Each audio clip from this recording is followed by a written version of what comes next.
Hello guys, magandang araw sa inyo lahat mga kanapoy. So, tayo po umalis ng planta. So, punta tayo ng Maynila. So guys, dito pala tayo sa duman sa Las Piñas River.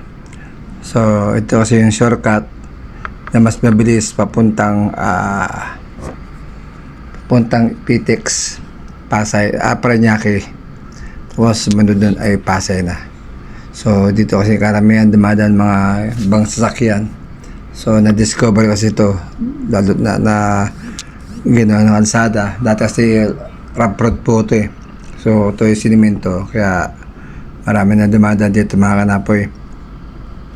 So shortcut po to puntang Parañaque at Pasay, Pitex sa Macapagal Avenue.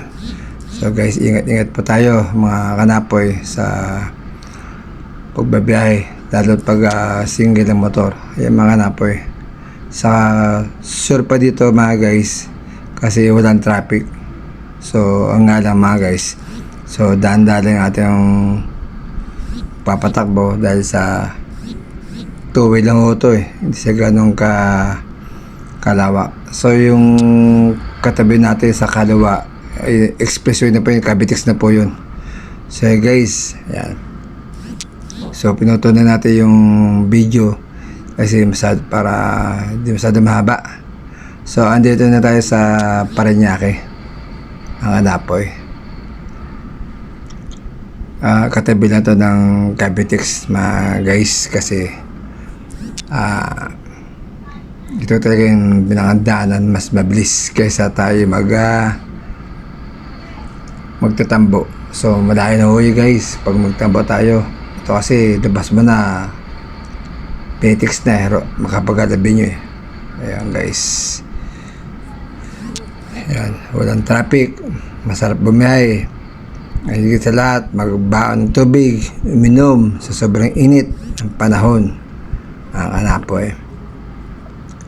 So guys, malapit pala dito sa yung aking pangyayari na aksidente nangyari po sa akin. So guys, ituturo sa inyo guys yung kung saan ako na aksidente ng March 10.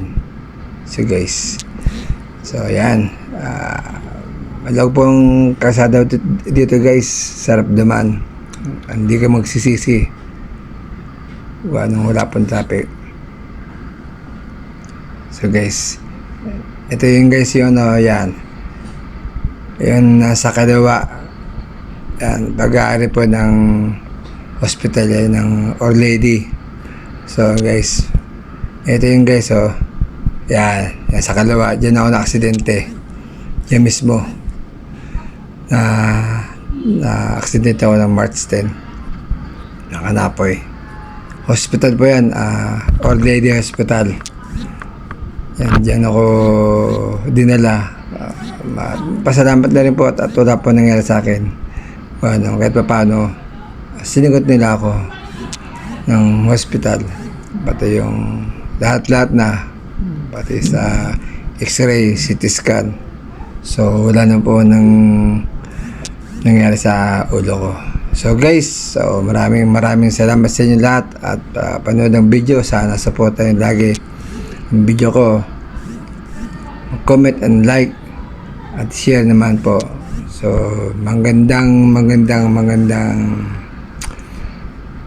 tanghali po sa inyo lahat o magandang araw po.